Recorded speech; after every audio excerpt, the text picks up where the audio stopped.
Bom dia a todos, sejam muito bem-vindos aqui a mais um webinar. Meu nome é Inês Almeida e sou gestora de comunicação da Câmara de Comércio e Indústria Portuguesa e estou aqui hoje como anfitriã deste webinar. Dou também as boas-vindas aos nossos oradores de hoje, o Fernando Marta, Nuno Filipe Cordeiro e Ricardo Rocha. Apresento também a Luísa Boal, que é representante do BRP e que vai estar aqui connosco hoje. Gostaria de vos informar que este webinar está a ser gravado e que a gravação será partilhada no canal do YouTube da CCIP. Passo então a palavra ao Fernando e desejo-vos a todos uma boa sessão. Até já. Muito obrigado, Inês. Muito bom dia a todos. Vou aqui partilhar uma apresentação convosco. Bom, em primeiro lugar, muito obrigado pela vossa presença e pelo interesse sobre o tema de Corporate Governance. Um, a Associação BRP, é constituída por 42 empresas e grupos empresariais.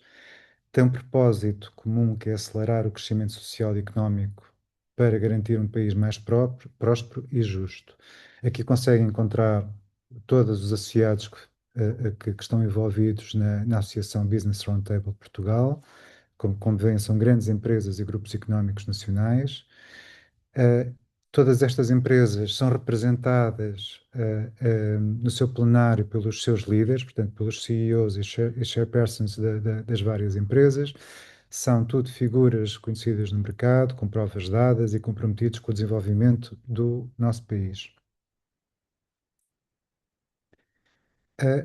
O propósito da Associação BRP é um propósito de ambição, de fazer crescer e acelerar o crescimento económico e social do país, garantindo que Portugal ocupe um lugar e uma posição a nível internacional que demonstre ser mais próspero e sustentável. Segundo um estudo da Pordata, Portugal encontra-se na 18ª posição do ranking de PIB per capita, e a ambição da Associação Business Roundtable era que nos próximos anos Portugal conseguisse ocupar um dos primeiros lugares deste ranking, dentro das 5 posições do ranking.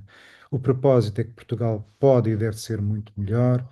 Para isso, queremos apostar na qualificação e valorização das pessoas, uh, proporcionar um ambiente de crescimento e de escala para as empresas nacionais, e que o Estado ocupe um papel de facilitador, sendo muito menos burocrata do que ainda hoje é. Em termos da atuação da associação, ela centra-se em 3 eixos de atuação. Estamos organizados por grupos de trabalho. Um primeiro grupo de trabalho incide sobre as pessoas. O propósito é valorizar, qualificar e reter talento a nível nacional. Para isso, existe um conjunto de iniciativas nestas empresas que visam dotar as empresas de instrumentos que possibilitem esta qualificação e retenção de talento. Ao nível do eixo empresas, o propósito é apoiar o crescimento e a escala das empresas portuguesas.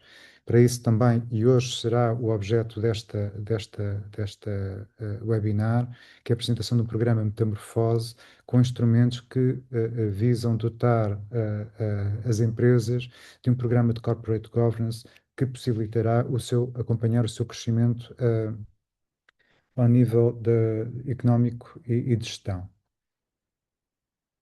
Ao nível do Estado, e como já tive a oportunidade de referir, temos um grupo de trabalho que visa identificar um conjunto ehm, eh, de situações que ainda não funcionam bem, que representam alguma burocracia a nível daquilo que são as necessidades para o crescimento empresarial, e com essa identificação levarmos junto do Estado para que se processe a uma desburocratização, uma facilitação dos procedimentos que envolvem todo o ciclo de vida de uma empresa. Portanto, o propósito e a missão do Eixo Empresas é transformar as pequenas e médias empresas em grandes e globais. Para isso, criamos o programa Metamorfose, como tive a oportunidade de referir, centrado no Eixo Empresas, e este programa é integrado de Corporate Governance, destinado para acelerar o crescimento e competitividade das empresas portuguesas. Ele assenta em três ferramentas fundamentais. A primeira ferramenta é um guia de boas práticas. Este guia está constituído por um conjunto de orientações que visam dotar as empresas de boas práticas de governance, que são distribuídas essencialmente por cinco pilares. Um primeiro pilar que tem a ver com órgãos de governo e tomada de decisão. Um segundo pilar que tem a ver com a gestão de risco e controle interno. Um terceiro pilar que se centra na transparência e reporting. Um quarto pilar ao nível da cultura empresarial e temos ainda um quinto pilar que se aplica apenas a empresas familiares na aplicação de práticas de corporate governance. Complementarmente, e para que as empresas consigam perceber qual é o seu estado de maturidade ao nível de corporate governance, desenvolvemos um questionário conjuntamente com o IPCG, o Instituto Português de Corporate Governance, que percorrendo estes cinco pilares que acabei de referir, possibilitam no final a empresa com uma determinada notação de scoring, perceber qual é o seu contexto face às empresas que se encontram no seu setor e também a nível nacional, abrangendo todos os setores. E dar uma ideia de como é que estão em termos de maturidade na implementação de práticas de governance, práticas de governance. Por último, temos um terceiro instrumento, que é uma bolsa de conselheiros, que é uma bolsa constituída por quadros séniores e de topo das empresas associadas, que eu inicialmente apresentei, que foram formados em Corporate Governance pelo Instituto Português de Corporate Governance e que se encontram disponíveis para apoiar empresas na implementação de boas práticas de governance. Eu agora vou passar ao meu colega Ricardo Rocha, que vai detalhar mais aspectos sobre a guia de boas práticas e também sobre o scoring. Ricardo, por favor.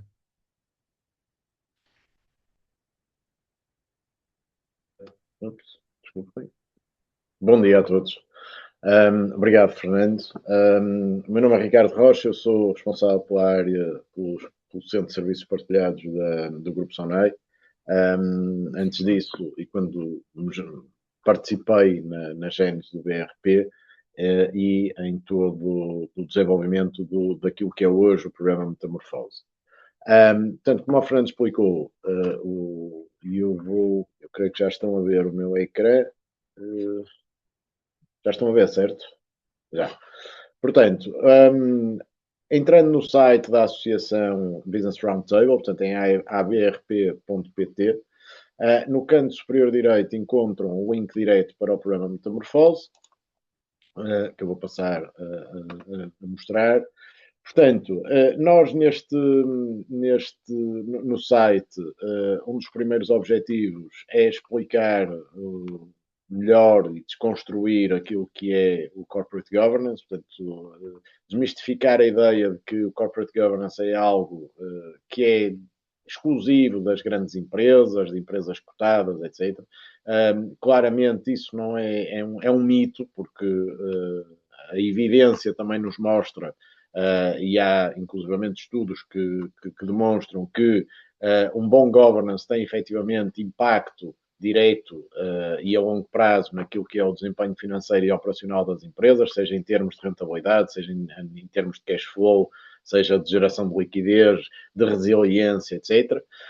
E, portanto, isso permite que as empresas cresçam, que se fortaleçam, que ganhem, que sejam mais resilientes, sobretudo em momentos de maiores desafios ou de contrariedades. Nesse sentido, nós temos, logo no início da página, tentamos, como referi, desmistificar este tema do governance, explicar que todas as empresas, independentemente da sua dimensão, da sua natureza, do seu setor de atividade, beneficiam se tiverem boas práticas de governance implementadas. E foi a partir daí que resolvemos criar o guia que o Fernando já referiu, que tem os seus 4 pilares obrigatórios, digamos assim, para todas as empresas. Depois o quinto pilar, que apenas se aplica às empresas familiares, que, como sabemos, representam a grande maioria do tecido empresarial nacional. E depois, com base neste guia, criamos então a ferramenta de scoring, que também está disponível e acessível a partir da página. As empresas que entendam, que nós obviamente sugerimos e motivamos a que não só leiam o guia, como também preencham o scoring, acedem diretamente a partir da página. Se não estiverem registadas, terão de fazer o registro. O registro é algo muito simples, portanto, requer apenas o número de identificação fiscal da empresa e depois um e-mail, uma password e a indicação se a empresa é de cariz familiar ou não, e aqui encontram desde logo aquilo que é a definição do que deve ser encarado ou do que deve ser uma empresa familiar. Claro que toda esta informação, nomeadamente as definições, estão também disponíveis no guia e são base desse mesmo guia. Portanto, preenchendo esta informação, desde logo é possível entrar no scoring. Eu tenho aqui uma empresa que criei para efeitos de demonstração. Portanto, ao entrar, aquilo que vão ver é uma página, neste caso em branco, porque ainda não temos nenhuma informação. Tem aqui o user, o NIF da empresa. Desde logo é pedido e é dada a nota de que é necessário concluir ou que falta concluir o registro, dado que não é possível submeter nenhum questionário sem ter o registro completamente completo, digamos assim. Ainda assim, é possível começar a responder ao questionário sem ter o registro feito. Depois ele só não permite é fazer a sua submissão. Se quisermos concluir o registro, portanto, e isto é algo importante, a privacidade, obviamente, que está garantida. Nenhuma da informação que esteja aqui acessível, que esteja aqui que seja introduzida aqui, é acessível para além do BRP, ou seja, das pessoas que estão na associação. Os associados não têm acesso a esta informação. E aquilo que é necessário é, basicamente, o código de certidão permanente que permite validar depois pelos serviços da associação que, efetivamente, a empresa, que o registro é fidedigno. Portanto, há alguns dados que são aqui solicitados de base, desde o nome, o ano de constituição, o tipo de sociedade da empresa, o CAI e a localização. Esta informação é importante porque permite depois fazer comparações, utilizar o comparador do scoring, depois de submetidos os resultados, para perceber como é que a empresa se compara, não só com empresas do mesmo setor, como com empresas da mesma área regional. O código da certidão permanente, como referi. Depois é pedido também alguma informação histórica sobre a evolução de faturação e do número de colaboradores. E, por fim, se a empresa tem alguma presença internacional, ou se apenas exporta, ou se não tem sequer nenhuma presença a nível internacional, atividade a nível internacional. Há aqui um outro ponto que também é questionado, que tem a ver com o nível de maturidade da empresa. Ou seja, quando nós quando a associação criou o guia, e apesar de existirem critérios muito objetivos com base em faturação, número de colaboradores, etc., oficiais que definem o que é uma microempresa, uma pequena empresa, uma média empresa, pareceu-nos que esta avaliação deveria ser uma avaliação muito mais subjetiva e não tão objetiva, porque temos efetivamente empresas já com a dimensão, com alguma com atividade há bastantes anos, que não têm preocupações de governance por aí além, e, portanto, apesar de serem empresas já com alguma maturidade e em que o seu negócio é um negócio já estável, sustentado, etc., não têm esse tipo de preocupações. E depois podemos ter, noutros casos, empresas que relativamente recentes, mas que já incorporam este tipo de preocupações. E, portanto, a ideia é que o governance não estará tão ligado àquilo que é a idade ou aquilo que é a história da empresa, mas muito mais a outros fatores que normalmente não são capturados ou não são visíveis apenas nos critérios objetivos que todos conhecemos. E então temos as quatro maturidades que definimos: a startup, crescimento rápido, desenvolvimento organizacional ou maturidade empresarial. Mais uma vez aqui encontram desde logo uma pequena definição daquilo que deve ser uma empresa em cada um destes estágios, e também no próprio guia a informação está mais desenvolvida. Portanto, tendo esta informação toda inserida, podemos concluir o registro.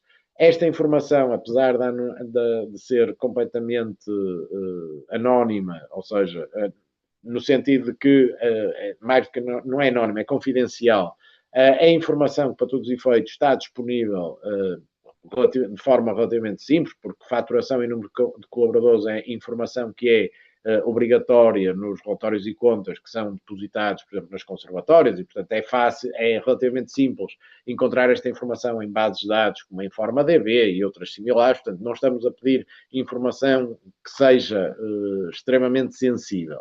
De qualquer forma, torno a referir que nenhuma desta informação é acessível para além da equipa do próprio BRP. Voltando ao questionário e pretendendo preencher um novo questionário, o questionário está organizado exatamente pelos pilares do guia, que estão definidos no guia. Portanto, temos os 5 pilares no topo e depois, dentro de cada pilar, temos várias sub-áreas que estão depois definidas relativamente a temáticas em cada um dos pilares. Todas as questões são binárias, portanto, nós tentamos aqui simplificar ao máximo o questionário e, portanto, o questionário é binário e dinâmico. Isto significa que as questões são sempre resposta sim ou não, portanto, não é necessário, não há respostas de desenvolvimento, não há explicações solicitadas, portanto, são avaliações muito diretas sobre a situação da empresa em cada um destes temas e para cada uma das perguntas, e depois ele é dinâmico porque, consoante as respostas, há vários casos em que uma resposta a uma pergunta abre uma série de subquestões.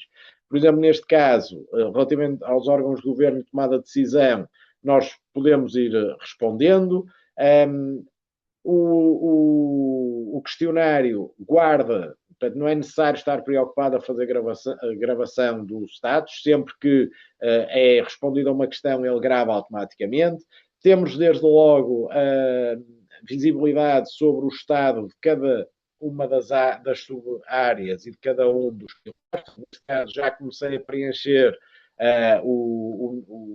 a área relativa aos acionistas da entidade dentro do pilar dos órgãos de governo, está incompleto. Quando respondo não a uma pergunta, tenho logo a indicação de onde é que podemos encontrar práticas que permitam que este não passe um sim. E quando terminamos por exemplo, esta primeira área, desde logo temos a indicação de que esta está completa, ainda que as outras estejam por responder. Como referi há pouco, há perguntas que, quando respondidas, que é o caso desta, afirmativamente abrem sub-questões, e, portanto, se respondesse não, estas 211 desapareciam. Respondendo sim, ele vai abrindo novas questões e, portanto, é dinâmico durante a interação com quem está a responder ao inquérito. No final, e depois de termos todos os separadores com a indicação de que estão completos, então podemos submeter o questionário, caso o registro esteja concluído. Se o registro não estiver concluído, obviamente que ele não vai permitir que o questionário seja submetido. E só para mostrar, eu tenho aqui um já em progresso. Portanto, neste caso concreto, por exemplo, eu já tinha respondido a todos os subtópicos dentro dos órgãos de governo e tomada de decisão, e, portanto, ele aqui já me aparece completo em todos os tópicos e neste pilar em concreto. Quando terminamos de responder, aquilo que vamos ver, basicamente, é um gráfico aranha, como este que estamos aqui a ver, com a situação ou o status da empresa em cada um destes pilares, e depois a comparação com o setor e a comparação com o último questionário submetido, caso já tenha submetido algum. O sistema apenas permite a submissão de um questionário a cada 6 meses, porque estes temas são temas que não são resolúveis no curto prazo, ou seja, estamos a falar da mudança, muitas vezes, de processos, de práticas, de estruturas, de hierarquias, e, portanto, estamos a falar de situações que não são imediatas e, portanto, pareceu-nos que questionários com maior frequência do que 6 meses seriam provavelmente pouco úteis. Em termos de resultados, a empresa vai obter 2 resultados, ou seja, um resultado global, que é este, que é o principal que aqui aparece, ou seja, há de ter um resultado percentual de atingimento de boas práticas de governance, e depois é também dada a indicação de qual é o resultado face à sua maturidade. Como referi, o governance é algo que não é igual para todas as empresas, depende muito do estado de maturidade da mesma relativamente a esta temática e, portanto, uma empresa que esteja num nível quase de startup, obviamente, que o nível de exigência para uma empresa neste nível de maturidade é muito diferente para uma grande empresa que já esteja, por exemplo, muito consolidada, a operar em vários mercados, com uma estrutura organizacional já bastante desenvolvida, se calhar já a pensar num possível IPO, e, portanto, obviamente que as exigências em termos de governance são muito diferentes num caso e noutro, e, portanto, é sempre necessário, para além ou pareceu-nos ser necessário, para além do resultado global que a empresa obtém, relativizar e contextualizar esse resultado dentro daquilo que é a sua maturidade, pois caso contrário poderíamos estar, se apenas dessemos um resultado global, uma empresa que tivesse um 20% poderia desde logo sentir uma frustração grande. Ok, mas se é uma startup e tem um 20%, e a startup deveriam ter, ou a expectativa é que tenham 30% de práticas de governance ou de best practices de governance, se calhar o gap entre aquilo que eu tenho e o que deveria ter é muito menor. E, portanto, isto também permite que as próprias empresas vão ajustando e vão percebendo que o governance também não é algo estático, é algo evolutivo, depende da evolução da empresa, da evolução do mercado, dos riscos que a empresa vai enfrentando a cada momento, e essa é outra componente bastante relevante em todo este programa, que é toda a dimensão de mensuração de riscos, de aferição de riscos, que muitas vezes é descurada nas empresas e só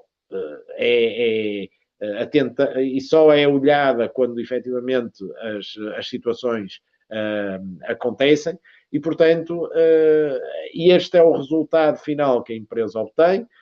Obtém um pequeno relatório com aquilo, onde é visível não só o gráfico, as comparações, como também o seu resultado, e depois pode, como eu referi também anteriormente, usar o comparador que lhe permite, depois de submeter o questionário, fazer comparações em termos de como é que eu me comparo com empresas do mesmo setor e como é que eu me comparo com empresas da mesma área geográfica, por exemplo. E diria que, do meu lado, e no que diz respeito ao scoring, estas são as principais notas que eu gostaria de deixar. Mais uma vez, nós tentamos que fosse muito alinhado com aquilo que é o guia, porque faz parte do mesmo programa, e por outro lado que fosse simples, o mais intuitivo possível, e que permitisse às empresas, de forma relativamente natural, irem evoluindo e irem melhorando as suas práticas de governance com vista a sustentarem o seu crescimento futuro. Obrigado. Muito obrigado, Ricardo, e muito bom dia a todos. O meu nome é Nuno Cordeiro, sou sócio da PwC na área de risco e regulação. Portanto, agora o meu desafio é, na verdade, apresentar aqui de forma, se quiser, um bocadinho mais prática algumas destas questões que temos então aqui no questionário, para perceberem também a lógica desta autoavaliação. Antes de irmos diretamente às questões também, quer dizer, antes de mais, agradecer ao BRP pela parceria e pelo convite e também partilhar, se quisermos, aqui dois ou três pensamentos que, na verdade, me ocorreram precisamente na altura em que o BRP nos fez este desafio. E o primeiro pensamento, eu diria que é, quando olhamos, de facto, para esta iniciativa, e nós, PwC, na condição de consultores, vimos claramente o valor dela para as empresas, ou seja, qualquer empresa acaba por ter nesta iniciativa, acaba por ter nesta plataforma e nos seus resultados, se quisermos um serviço de consultoria precisamente nestas matérias. E tem este serviço de consultoria de forma estruturada, de forma gratuita e ainda com o potencial, como acabámos de ver, de ter não só os seus próprios resultados, como poder comparar os seus resultados, de facto, com aquilo que são médias de setor ou médias de empresas comparáveis. E isto, de facto, tem valor.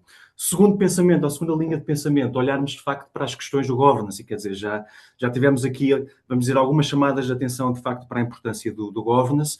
Eu pessoalmente acho que os temas de governance são mais importantes do que nunca, porque quer dizer, eu arriscar-me a dizer que se calhar os últimos 6 anos provavelmente tiveram, eu vou dizer, alterações, disrupções nos nossos modelos económicos, enfim, nas nossas sociedades que provavelmente foram bem mais significativas do que aquelas que nós vivemos nos últimos 60 anos. E, portanto, com este contexto, que será um contexto que certamente se continuará a prolongar, com este tipo de volatilidade, com este tipo, vamos dizer, de surpresas, é absolutamente importante as estruturas de governance. No limite, nestes mesmos contextos, nestes mesmos, enfim, ambientes económicos e de atividade, o governance servirá, pelo menos, para assegurar, quer dizer, que as pessoas-chave dentro de uma organização, de facto, estão focadas naquilo que interessa. E naquilo que interessa é, claramente, gerir negócio, antecipar riscos, manter contacto com fornecedores, manter contacto com clientes e, se quisermos, enfim, distribuir pela organização as demais funções para que este foco possa ser de facto mantido.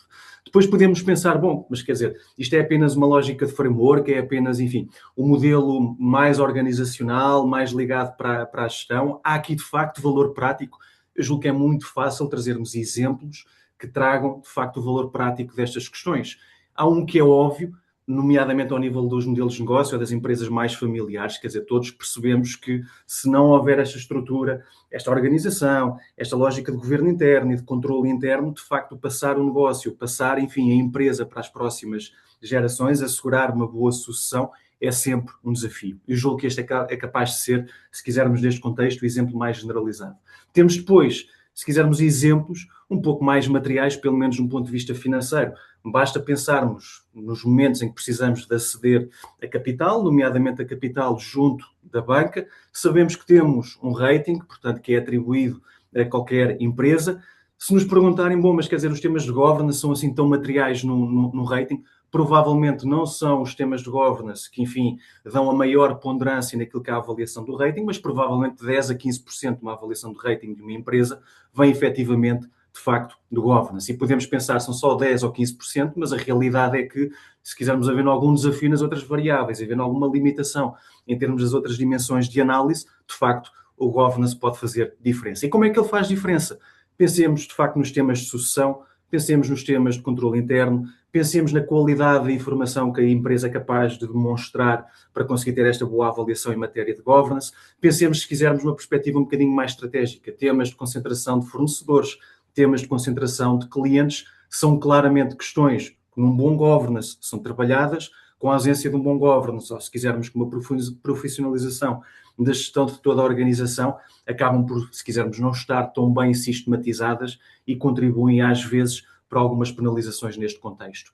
Penalizações neste contexto, enfim, como entendemos, podem resultar, às vezes, em decisões de financiamento que não nos são tão favoráveis, seja em termos de taxas, seja em termos de montantes, seja às vezes até em termos de prazos. E, portanto, isto para reafirmar, de facto, que governance, ou que, enfim, discutirmos agora e trabalharmos agora os temas de governance, de facto tem valor não só pelo contexto, mas tem valor, enfim, pelas evidências, vamos dizer, mais materiais que acabamos por ter disponíveis para evidenciar isto mesmo. Olhando agora, vamos dizer aqui para a parte que me compete, que é, na prática, explorar então o questionário e de alguma forma passar aqui a nossa visão de como é que podem, de facto, utilizar também o questionário em proveito próprio e, na realidade, mostrar-vos, quer dizer, que o questionário, com a simplicidade que tem, na verdade, apela a uma reflexão bem mais prática e bem mais relevante, a partir da qual devem depois, então, retirar ilações e, naturalmente, depois, com a ajuda, vamos dizer, das recomendações, com a ajuda do guia e, no limite, com a ajuda da Bolsa de Conselheiros, conseguem, de facto, materializar aquilo que são ajustamentos, enfim, aquilo que são, se quisermos, alguma melhoria em termos de procedimentos e até em termos de controle que faça sentido, portanto, para a vossa organização.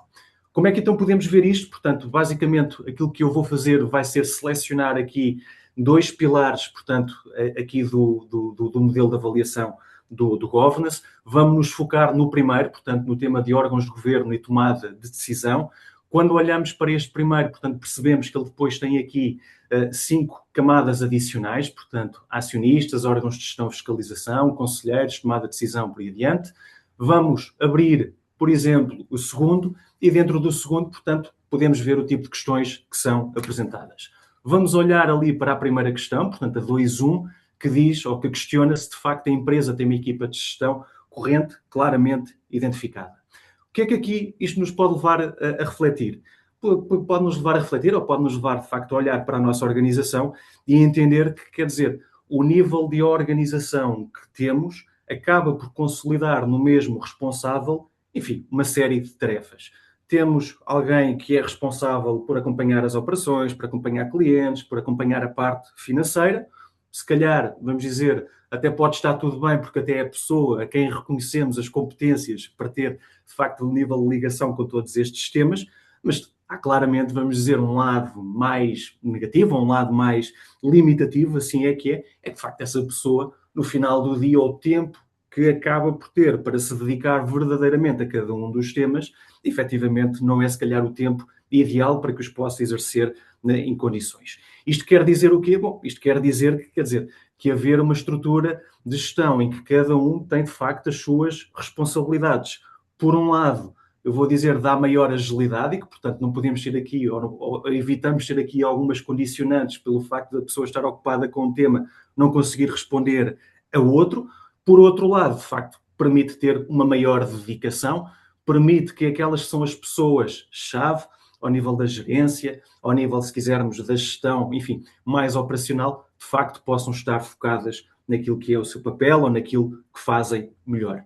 Por outro lado, também chamar a atenção, quer dizer, muitas vezes olhamos para este princípio, até somos capazes de responder ou de confirmar que o princípio efetivamente está instituído nas nossas empresas, nas nossas organizações, mas ele acaba por ser apenas formal. Eu tenho uma equipa de gestão, até distribui pelouros, mas no final do dia, quer dizer, a decisão acaba por ser centralizada. É obviamente, vamos dizer, um lado B que devemos evitar e olhando efetivamente para a questão, de facto o que se pretende ter a partir dela, mais do que a componente formal, mais do que a componente, enfim, de distribuir responsabilidades, eu diria que é a componente da agilidade e que é a componente de permitir que quem é responsável e quem é competente se possa estar inteiramente dedicado e focado nos temas onde de facto pode fazer maior diferença.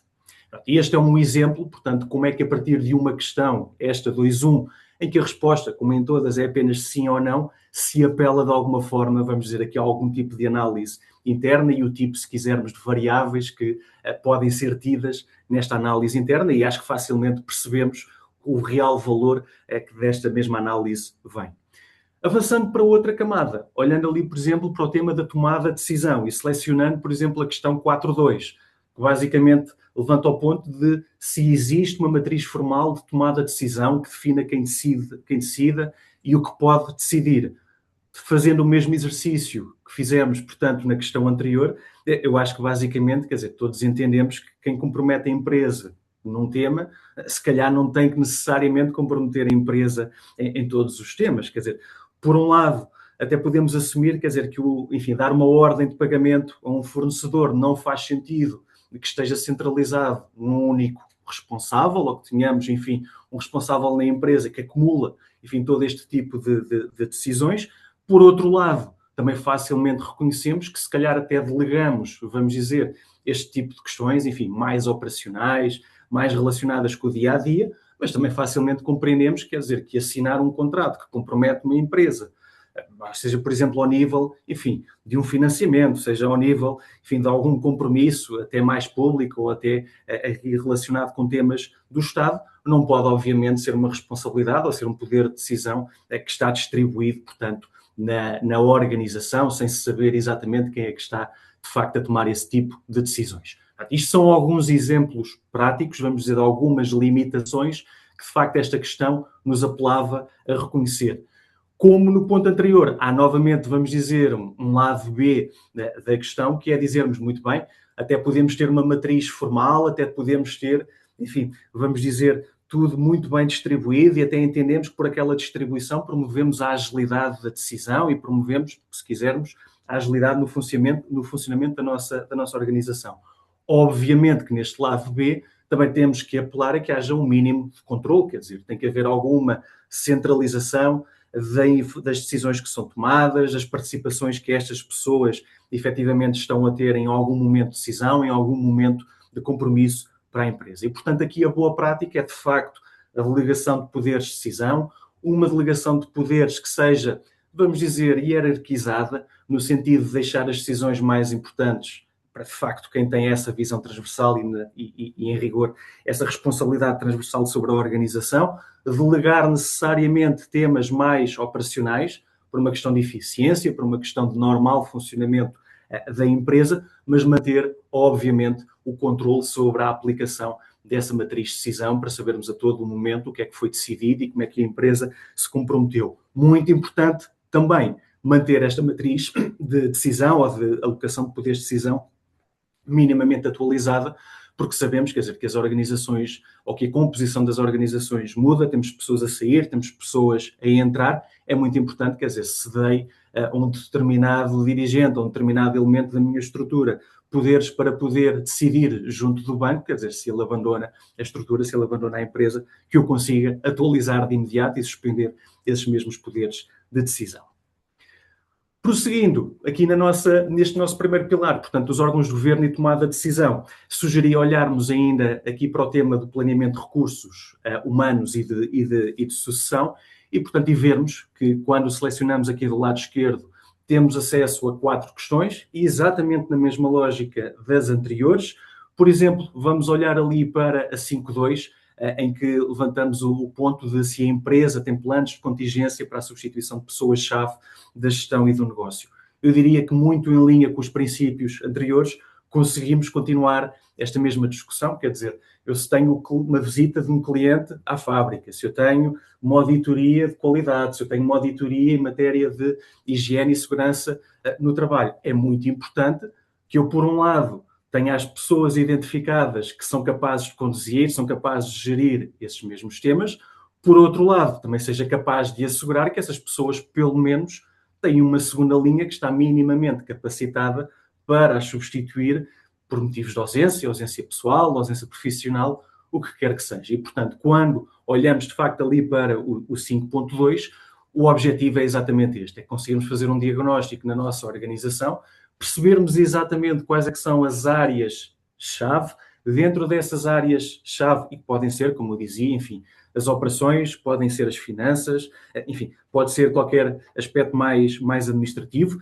mas dentro destas áreas-chave, ser muito claro quem é que são as pessoas em que, de facto, confiamos, quem é que são as pessoas que devem ter a autonomia para levar o tema e depois, de forma complementar, ter efetivamente planos de contingência para caso essas pessoas, por qualquer motivo, estejam indisponíveis, poderem haver linhas ou poderem haver segundas linhas minimamente preparadas para este tema.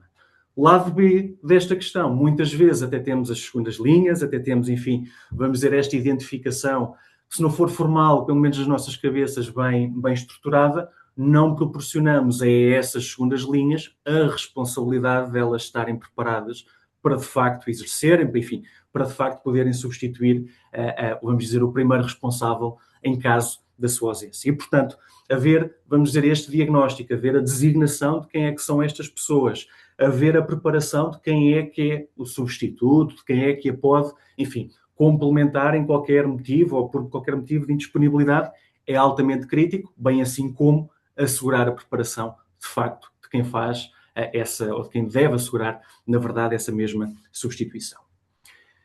Se este é o tipo de análise, enfim, e o tipo de, vamos dizer, de considerações que devemos ter, portanto, quando olhamos ali, quer para as dimensões, quer para as questões específicas, portanto, aqui do pilar dos órgãos de governo e de tomada de decisão, vamos olhar agora para o segundo pilar, portanto, da gestão de risco e de controle interno, e podemos fazer exatamente o mesmo exercício e perceber de forma concreta o tipo, enfim, de análise, o tipo de autodiagnóstico que a ferramenta de facto nos proporciona.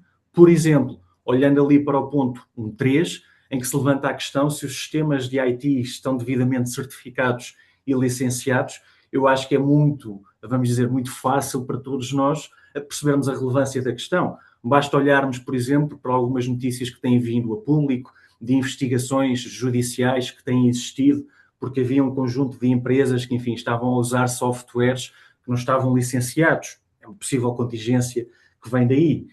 Posso ter, vamos dizer, matéria, posso ter conteúdos, posso ter informação dentro de casa que, por exemplo, me é proporcionada por um cliente. Vamos imaginar, enfim, a especificação do produto, um desenho, enfim, de qualquer produto, que é naturalmente informação confidencial, mas eu mantenho-a em sistemas, enfim, mesmo que estejam certificados, mesmo que sejam licenciados, se calhar não têm todo o cuidado, não têm, enfim, todos os procedimentos de segurança que deviam ter. Obviamente que eu me estou a pôr, ou que a empresa se está a expor numa situação de risco, ainda para mais hoje em dia, sabemos que a facilidade com que ocorrem eventos negativos nestes sistemas, enfim, é bastante imediata, facilmente, se não tenho os cuidados, se não tenho os controlos de segurança que se calhar devia ter, me exponho numa situação de aqueles dados, que eram dados do cliente, poderem, enfim, serem utilizados, poderem ser, enfim, partilhados com o público de forma indevida, sem que isso, de facto, pudesse acontecer.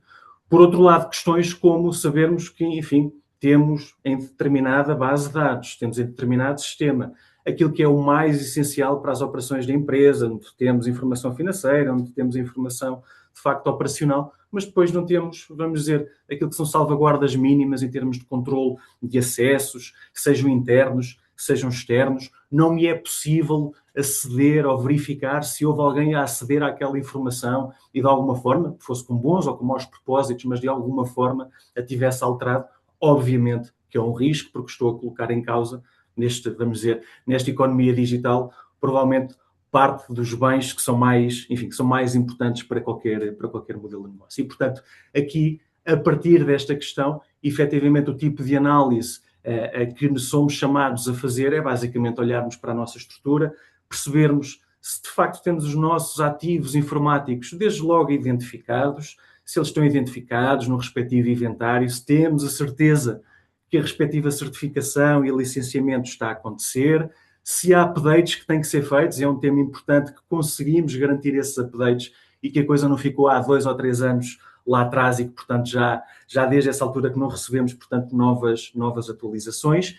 E depois haver, vamos dizer, se não for uma função interna, que seja o auxílio de uma função externa, que de quando em vez vem olhar para toda esta estrutura e também nos faz o desafio em matéria de segurança, em matéria de resiliência da mesma. Okay? É o tipo de questões que, à boleia desta questão, enfim, à boleia depois da análise dos respectivos considerandos, seriam chamados a fazer a partir aqui do ponto 1.3.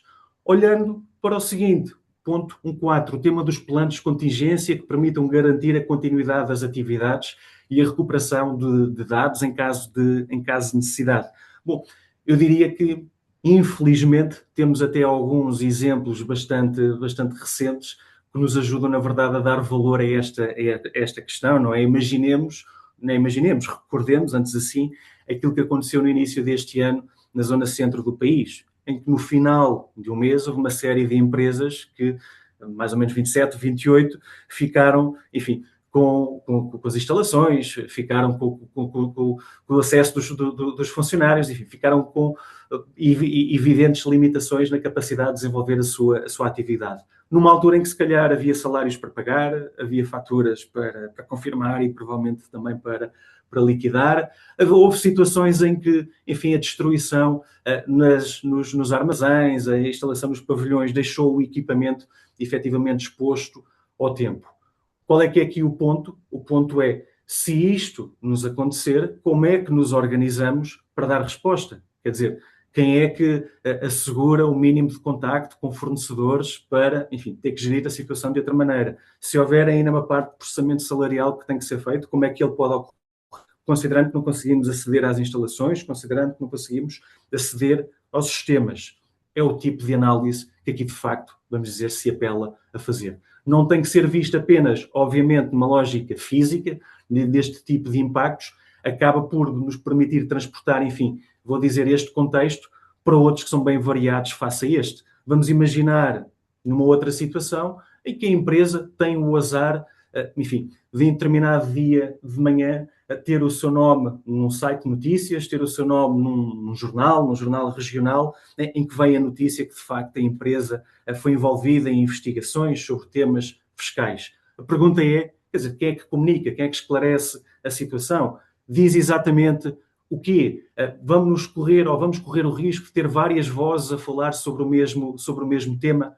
É este tipo, vamos dizer, de considerações que, de facto, aqui se apela a fazer. Nada melhor, em particular neste ponto, portanto, dos planos de contingência, nesta lógica de gestão de risco, que fazermos o exercício ao contrário, não é? Quer dizer, que é colocarmos o cenário de stress, vamos dizer assim, em cima da mesa. Pode ser operacional, pode ser mais ao nível dos recursos humanos, pode ser mais até ao nível, vamos dizer, reputacional e do envolvimento que, enfim, a empresa tem com as suas diferentes partes, e a partir desses cenários extremos perceber exatamente como é que este plano de resposta ou este plano de contingência, como ali é dito, de facto deve ser estruturado. Desenvolvendo ou explorando, se quisermos, a outra dimensão, portanto, aqui dentro da gestão de risco e controlo interno, o que é que eu, se calhar, destacava aqui de forma direta, também para podermos perceber o tipo de reflexão que se apela, destacava provavelmente o ponto 2.5, em que nos desafia a olhar, vou dizer, para a qualidade da informação, nomeadamente financeira, também operacional, levantando a questão se a empresa produz mapas estimativos de fluxo de caixa de forma recorrente, de forma também a antecipar, portanto, necessidades de liquidez, necessidades de tesouraria que venham de investimentos. Bom, também julgo que é relativamente direto, enfim, percebermos o que é que aqui está em causa e o tipo de diagnóstico que temos de fazer. Por exemplo, quer dizer, se temos diferentes áreas de atividade, se temos até diferentes unidades na nossa organização, como é óbvio, é crítico ter, eu vou dizer, uma boa informação de gestão e uma boa informação financeira para perceber a situação exatamente de cada uma dessas unidades, para perceber o nível de rentabilidade e já agora o nível de eficiência de cada uma delas. Se me lanço num novo projeto de investimento, é muito importante, quer dizer, que eu tenha capacidade, não só para efeitos internos e para efeitos de gestão, mas, na verdade, também para efeitos externos, nomeadamente quando recorro ao apoio de fundos externos ou de capitais alheios, é muito importante que tenha a capacidade de acompanhar esse mesmo projeto, quer dizer, que de facto os fluxos estão a ocorrer nas datas em que era suposto, que estou a tirar o nível de desempenho que era expectável no início para esse mesmo projeto. Já agora, quer dizer, se acontecer aquilo que aconteceu há 2 anos atrás, face à estrutura de financiamento, face à estrutura de alocação de capital que tinha esse mesmo projeto, se as taxas variarem 2%, se as taxas de juros, entenda-se, variarem 2% num curto espaço de tempo, como é que o projeto fica? Quer dizer, tenho meios ainda assim para assegurar a sua viabilidade? Sim ou não? Se não tenho, enfim, como é que reajo? É este tipo, vamos dizer, de controles, este tipo de práticas que, de facto, esta questão aqui dentro da gestão de risco e focada nos temas de controle interno, nos apelam a ter. Ter informação financeira e operacional centralizada, imediatamente disponível, com um nível de detalhe, quer dizer, que consideramos aceitável face à complexidade das nossas operações, face à complexidade de toda a nossa organização. ter bons mapas de fluxos de caixa, ter todos os meses as reconciliações entre aquilo que são as minhas disponibilidades no banco e aquilo que é a minha contabilidade, ter um bom acompanhamento das listas de recebimentos e das listas de pagamentos, tendo a certeza que estou a fazer o seguimento daquilo que está com atraso, daquilo que é mais problemático. Ter, por exemplo, boas reconciliações ou bons procedimentos de reconciliação entre a parte contabilística e aquilo que é a declaração ou aquilo que são os reportes fiscais, é obviamente uma boa prática e é obviamente crítico em matéria de controle interno. Ninguém, enfim, e não é esse o propósito da questão e aqui do autodiagnóstico, ninguém está a dizer que temos que ter uma estrutura super detalhada, altamente complexa, devemos ter, e é esse o ponto, vamos dizer, um nível de controlo adequado, de facto, à nossa organização, olhando para este tipo de elementos quando fazemos ou quando olhamos para aquela questão. Okay? E na prática, estes eram os exemplos que queria partilhar convosco, tentar aqui ilustrar, se quisermos, a utilização muito prática que devem ter deste tipo de questões. Convido-vos, de facto, a entrar na plataforma, a fazer o vosso registro, a responder a estas questões, ver o tipo de recomendações que recebem, enfim, dar seguimento a esse tipo de recomendações, mas sempre com este princípio. Não vejam estas questões, estes pontos do lado formal ou uma exigência apenas formal, vejam-no efetivamente com o poder ou com a capacidade que este tipo de elementos têm para vos permitir olhar de uma forma sistematizada para dentro de casa e melhorar, se quisermos, um conjunto de controles, um conjunto de procedimentos que em cada uma destas matérias têm ou ainda não têm e se calhar, ou já tendo, podem efetivamente vir a ser melhorados, ok? Concluindo, enfim, eu acho que facilmente vemos, quer dizer, que no final do dia não é, vamos dizer, os temas de governance, enfim, que vão, vamos dizer, alterar estruturalmente a vossa atividade, alterar estruturalmente o negócio, não é esse, de facto, o propósito. O propósito é, como já aqui também foi dito, de facto, na introdução, é, por um lado, garantir maior facilidade nas operações, garantir maior consistência, garantir, vamos dizer, até maior eficiência naquilo que fazemos, que é particularmente crítico face ao contexto que vivemos, que pode ser particularmente crítico, vamos dizer, com algumas especificidades que as empresas de vez em quando, de facto, vão passando, nomeadamente quando ganham dimensão, quando vão para novos mercados, quando fazem integrações, quando fazem entrada de novos parceiros ou de novos sócios, enfim, quando colaboram ou quando estão na rede ou na cadeia de valor de mercados regulados e de empresas reguladas, obviamente que todos estes aspectos, novamente, não mudando o negócio, não mudando de forma estrutural aquilo que é o negócio, podem ajudar a fazer a diferença, podem ajudar a assegurar que a empresa, por um lado, não só é mais eficiente, como também é mais consistente e, na verdade, vamos dizer, no final do dia, mais rentável, de facto, a realizar aquilo que são, enfim, as suas principais atividades e a assegurar o seu modelo de negócio. Da minha parte, eram estas as mensagens que queria partilhar convosco. Passo agora a palavra ao Fernando, portanto, para nos levar então agora para os pontos finais da agenda. Muito obrigado, Nuno. Vou voltar aqui a partilhar convosco a apresentação.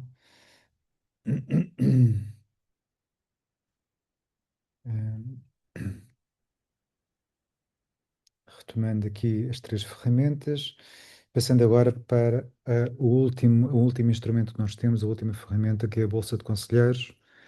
Recordar a importância desta ferramenta que nós temos, ou deste instrumento de apoio às empresas. Basicamente, o que se pretende é que seja um apoio prático a reforçar todas estas práticas de governance que foram aqui apresentadas e substancialmente sublinhadas, quer pelo meu colega Ricardo Rocha, quer pelo Nuno Cordeiro. Isto significa que, basicamente, vão ter um conselheiro não executivo independente que estará à disposição das vossas empresas. São conselheiros que são provenientes, são quadros de topo das empresas associadas do BRP, que eu tive a oportunidade de mostrar no início. Farão um acompanhamento regular da vossa empresa com foco nas áreas identificadas no scoring que carecem de melhoria. É um programa com duração de 2 anos, renovável uma vez mais por igual período. Deixava aqui umas notas finais que nós, independentemente deste programa de 2 anos, que está mais dirigido para empresas com faturação superior a 30 milhões, nós temos outras modalidades de apoio dos conselheiros, nomeadamente quer no preenchimento do scoring, que podem contactar o BRP, solicitar um apoio no preenchimento do scoring através do e-mail que está disponível no site, na página do Metamorfose do BRP, que é metamorfose@abrp.pt, e solicitar o apoio no preenchimento, caso tenham dúvidas, ou solicitar também, através do mesmo contacto, o apoio de um conselheiro por 1 hora para que vos apoie na interpretação daquilo que são os resultados obtidos a nível do scoring. Qualquer que seja o apoio que necessitam de parte de um conselheiro, deverão necessariamente preencher primeiro o scoring para que seja uma plataforma de diálogo e de avaliação conjunta entre vocês e o conselheiro que está à disposição. Eu penso que, só aqui sublinhando mais uma vez, isto é um programa completamente gratuito, é uma forma das grandes empresas portuguesas contribuírem para o tecido empresarial português e para o crescimento económico do nosso país.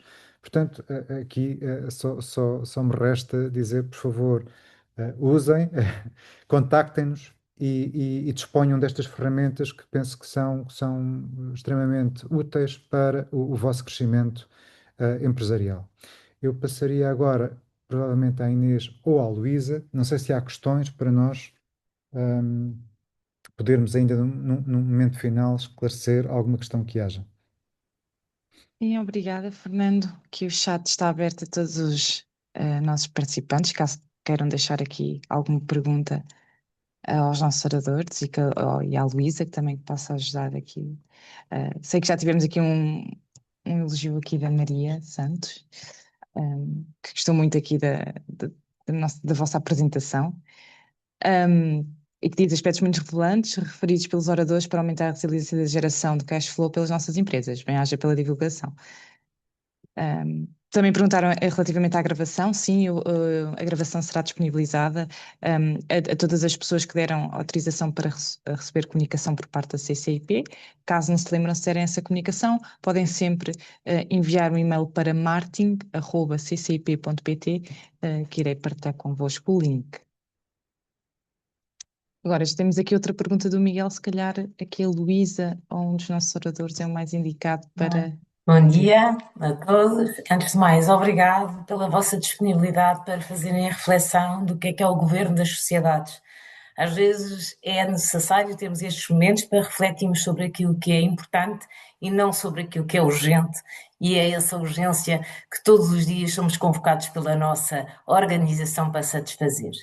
O programa Metamorfose quer e pretende acelerar o crescimento das empresas portuguesas.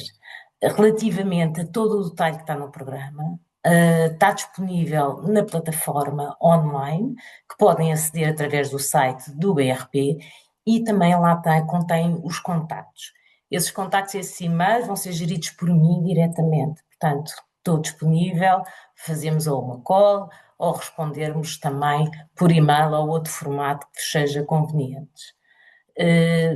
Convido-vos a explorar esta ferramenta gratuita e usar dos recursos que a Associação BRP disponibilizou para assegurar esta entrega à sociedade corporativa portuguesa e aumentar o vosso crescimento. Muito obrigada.